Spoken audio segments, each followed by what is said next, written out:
Assalamualaikum warahmatullahi wabarakatuh. Kembali lagi bersama saya Suci di channel Misteri Mbak Suci. Apa kabar sahabat Misteri Mbak Suci? Semoga sahabat tetap dalam lindungan Allah Subhanahu wa taala dan tetap diberikan kesehatan. Amin ya rabbal alamin. Sahabat Misteri Mbak Suci, sebelumnya saya mohon maaf kepada sahabat jika saya tidak bisa rutin upload video terkait kasus Subang.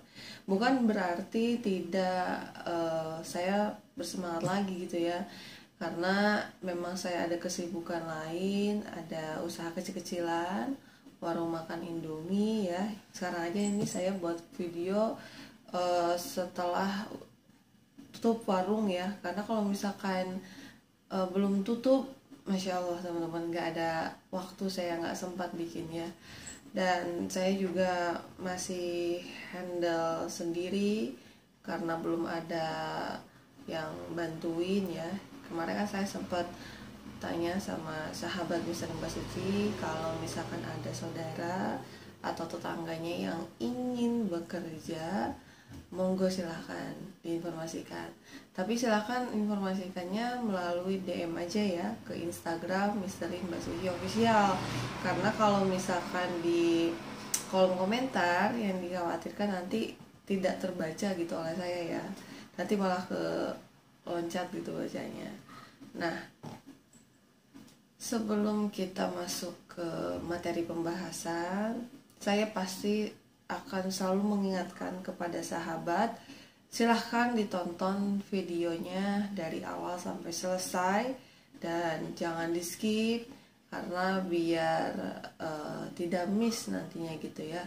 Jadi teman-teman paham apa yang disampaikan oleh saya gitu.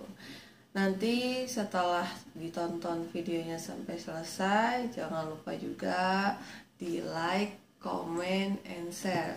Share sebanyak-banyaknya agar sahabat juga support channel Misteri Mbak Suci ya. Jadi kalau misalkan dengan men-share sebanyak-banyaknya, berarti sahabat mensupport channel Misteri Mbak Suci. Dan yang pastinya saya juga semakin semangat membuat videonya. Dan saya ucapkan terima kasih banyak kepada sahabat yang sudah support channel kami dari awal sampai sekarang. Yang baru gabung juga selamat datang di channel Misteri Mbak Suci. Salam kenal dari saya Suci. Yang belum subscribe, silahkan di subscribe. Tombol loncengnya dinyalakan agar sahabat mendapatkan notifikasi video-video terbaru dari kami. Oke sahabat Misteri Mbak Suci, kita masuk ke materi pembahasannya ya.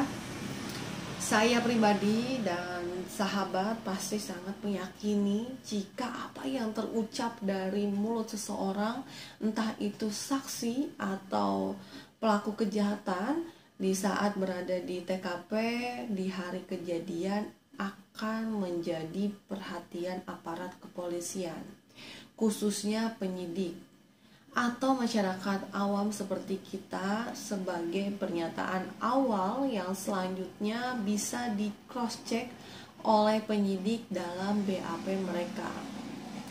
Terkait dengan hal tersebut, sebelumnya mari kita simak dan dengarkan rekaman video dan suara pembicaraan Kang Heri Susanto dan Kang Yoris pada tanggal 18 Agustus 2021 di pagi hari itu, sekitar pukul 8 sampai 9 pagi ya, di saat sebelum jenazah dibawa ke rumah sakit dan sebelum Ibu Kapolres datang ke TKP, atau tepatnya sebelum adanya pemeriksaan tim Inafis untuk olah TKP.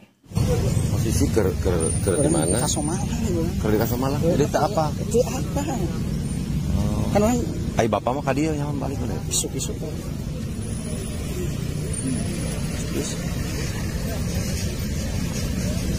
Mobilnya bener sih dia cenah ya. Kadi heula terus kadi deui. Kalau ku batu saha lagi. Ku batur itu ya ini. Dibawa sih ya nama kabur paeh ya. Saya kunci otomatisan orang. Oh. Seberapa detik bisa paeh. Cuma kurang gitu. Nah, pasti iya jedug paeh pasti. Kayak otomatisan. Mobil. Jadi orang waktu itu.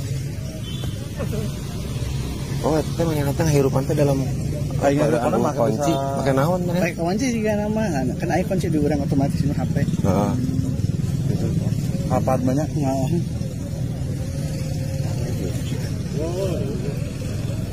Asih otomatis mati. Biam. Sabar ada otomatis lah. Menitnya detik. Menitan aya lah gitu.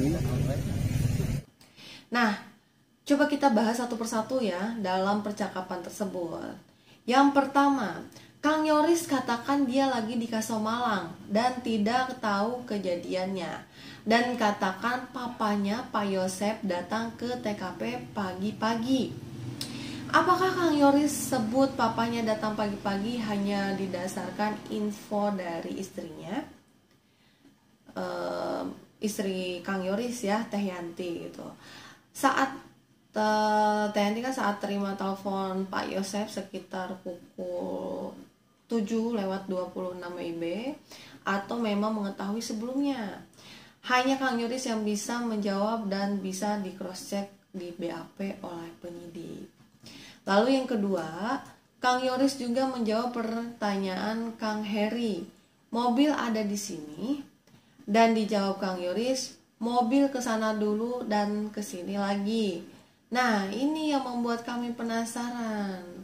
Kenapa Kang Yoris bisa tahu ada pergerakan mobil di pagi itu, sedang belum ada olah TKP oleh tim Inavis di pagi itu. Sedang pagi itu juga belum ada diketahui adanya saksi Pak Ajat yang melihat pergerakan mobil Alphard yang berusaha naik ke kebun sebelah namun gagal. Apakah Kang Yoris sudah melihat bekas roda mobil yang naik ke kebun sebelah? Apakah Kang Yoris hafal jika bekas roda di rumputan tersebut milik mobil Alphard dan bukan mobil Yaris? Hingga Kang Yoris bisa simpulkan mobil ke sana dulu dan ke sini lagi. Semoga pertanyaan ini bisa terjawab oleh penyidik dengan melihat BAP yang ada atau Kang Yoris sendiri yang bisa menjawabnya. Lalu yang ketiga, dalam penuturan Kang Yoris berikutnya ya, Kang Yoris juga sebutkan mobil sepertinya mau dibawa tapi tidak bisa karena mati mesinnya. Karena kunci otomatisnya ada di saya, beberapa detik bisa mati. Gimana saya begitu? Gitu ya. Ini yang lebih menarik bagi kami nih. Kenapa? Apakah pernyataan ini sengaja dilontarkan dengan menceritakan yang sebenarnya terkait keberadaan kunci otomatis tersebut dan sekaligus mempertegas jika Kang Yoris tidak mengetahui kejadian dan orang lain yang berusaha membawa mobil tersebut ya. Sebenarnya menurut kami pernyataan tentang mesin mati karena adanya kunci otomatis masih lemah, karena pengemudi yang sudah mahir pun juga jika pada kondisi saat itu karena panik ya, saking paniknya mungkin udah mulai terbit matahari ya kan, lalu atau khawatir ya dilihat orang meskipun mesin tidak mati pun juga di saat berusaha naikkan mobil di jalan tanjakan penuh rumputan pasti tidak bisa mulus naiknya dan bisa tergelincir. Coba ya sahabat misteri Mbak Suci berikan komentar benar ya tidak benar tidak ya gitu pemikiran kami ini gitu sahabat. Dan pernyataan Kang Yoris tersebut juga menjadi pertanyaan berikutnya, yakni di saat mobil Alphard dibawa ke Polsek oleh tenaga PHL Polsek Jalan Cagak bernama Dani yang sekaligus sebagai sopir Kapolsek, apakah juga alami kesulitan atau mesin mati secara otomatis saat itu?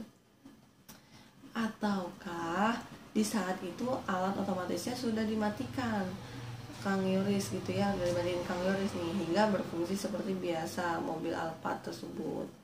Semoga pertanyaan ini bisa terjawab dan sudah tertuang dalam BAP dari saksi-saksi termasuk Pak Dani maupun Kang Yoris sendiri. Namun ada hal yang menarik lagi dalam video Kang Heri Susanto bersama Kang Yoris yang diupload di tanggal 25 September 2021. Kang Yoris akhirnya menepis pengakuan dia di tanggal 18 Agustus 2021 tentang kunci otomatis tersebut sebenarnya tidak ada. Kita simak sebentar videonya ya. Yoris ya, terkait satu lagi biar lebih jelas nih, karena memang juga kan informasi itu kan simpang siur juga ya.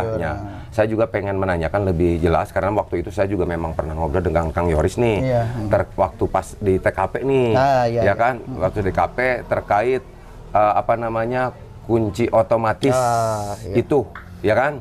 Nah, mungkin bisa dijelaskan supaya lebih terang benderang gitu Kang Yoris. Kalau soal kunci otomatis itu nggak ada ya, nggak ada ya. Jadi itu emang mobil Alphard tipe yang 2003 kan, itu manual, kunci kontak biasa aja. Jadi nggak ada otomatisnya, itu nggak ada. Iya. Dan itu juga kunci itu hanya cuma satu. Hanya kunci satu ya. Tapi kalau boleh tahu ada kaitannya dengan mobil yang di rumah itu yang bisa nyetir? Ya yang kalau bisa misalnya nyetir saya sih. Kang Yoris aja sama Amel sendiri bisa? Amel bisa, yang itu yang Yaris itu Amel baru bisa. Saat peristiwa itu terjadi kunci sendiri ada di mana? Ada di rumah. Ada di rumah. Jadi kalau misalnya kunci itu nggak pernah dibawa-bawa sama saya. Jadi biasanya kalau ini kan di TKP ya gitu ya, di rumah. Itu suka ada di kamar Amel sama mama, itu disimpan di sana. Jadi semua kunci mobil, motor di sana. Dan yang pengen saya tanyakan satu lagi terkait kunci. Tadi kan bahwa kunci dikatakan bahwa kunci selalu ada di rumah. Nah, pada saat TKP di kejadian, intinya mah sudah dilaporkan kepada pihak kepolisian. Apakah kunci mobil yang berada di mobil itu, apakah kunci yang memang disimpan itu tadi, atau memang kunci itu tetap berada gitu? Ya kalau itu kurang tahu ya saya. Iya. Yang jelas yang saya tahu itu kunci itu ada satu. Ada satu ya. Ayo, selama diperiksa pernah ditanyakan soal Alphard itu nggak sih sama? Pernah sih, pernah. Ya saya jawab sejujurnya aja seperti itu gitu keadaannya. Ya itu hanya cuma satu kunci manual aja, gitu aja sih. Dan emang dulu pernah ada dari mama itu sendiri ya kan. Kalau misalnya ada sumpah serapah gitu dari mama itu. Jadi kalau misalnya si mobil itu dipakai sama orang lain, mobil itu pasti diam gitu. Pasti diam. Gitu. Nah, itu dikendalikan oleh apa kan? Tadi mah kalau kita tahu mah kan logisnya dari kunci otomatis. Kita mah enggak sih. Enggak sih. Enggak tahu itu. Yang sistem membuat diamnya itu loh maksudnya. Enggak ada. Enggak ada ya? Enggak ada. Omongan aja. Serapah yang kayak gitu. Doang gitu. Pernah mama ngomong kayak gitu. Itu bisa mama ngomong seperti itu, alasannya kenapa? Karena mobil itu nggak mau dipinjamkan atau dipakai sama si Mimin itu, sebenarnya itu sih intinya. Jadi nggak mau sampai si Mimin itu istilahnya numpang ya, ada di mobil itu gitu. Dan mungkin karena memang sebelumnya pernah ya dipakai gitu. Nggak tahu tuh.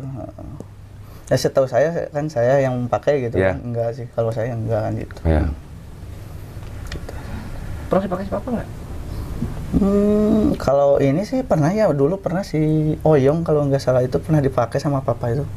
Tapi nggak tahu sama mama sama Amel gitu, lupa lagi. Pokoknya pernah sih dipakai sama orang lah, Oyong orang kerajaan ya. Orang kerajaan ya? Pernah itu sekali atau 2 kali kalau nggak salah itu pernah sih dipakai sama dia.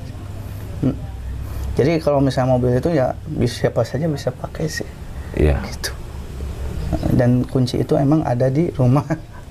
Gak pernah dibawa-bawa. Pernah bawa-bawa ya? Enggak pernah dibawa-bawa. Ini yang menurut kami perlu pendalaman.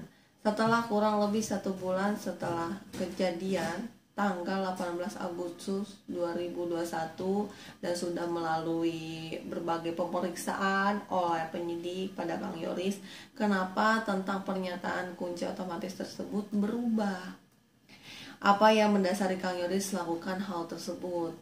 Semoga semua informasi dan kebenaran tentang kunci otomatis mobil Alphard ya dapat dilakukan pembuktian dengan teknologi minimal dengan pabrikan mobil Alphard. Apakah benar mobil tahun produksi 2003 tersebut ada sistem yang menunjang adanya kunci otomatis atau tidak, dan atau berdasarkan BAP ya, serta keterangan saksi Pak Dani yang pada tanggal 18 Agustus 2021 malam membawa mobil Alphard ke Mapolsek Jalan Cagak saat itu.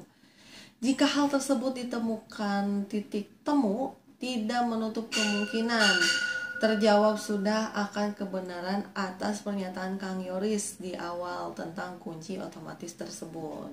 Dan disinilah ranah pihak penyidik untuk bisa lakukan pembuktian. Nah, itu tadi ya sahabat misteri Mbak Suci, kita sudah bahas satu persatu terkait video perbincangan antara Kang Yoris dengan Kang Heri Susanto ya.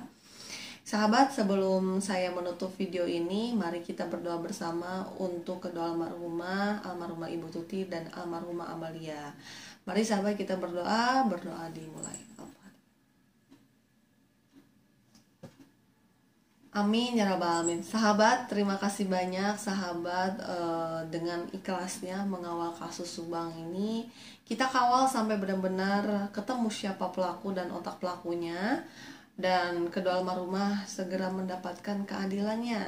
Kita juga doakan untuk bapak-bapak polisi agar tetap semangat dan tidak mengenalah ya menguak kasus Rajapati di Jalan Cagak Subang. Oke sahabat, terima kasih banyak. Saya Suci pamit undur diri. Wabillahi taufiq wal hidayah. Wassalamualaikum warahmatullahi wabarakatuh.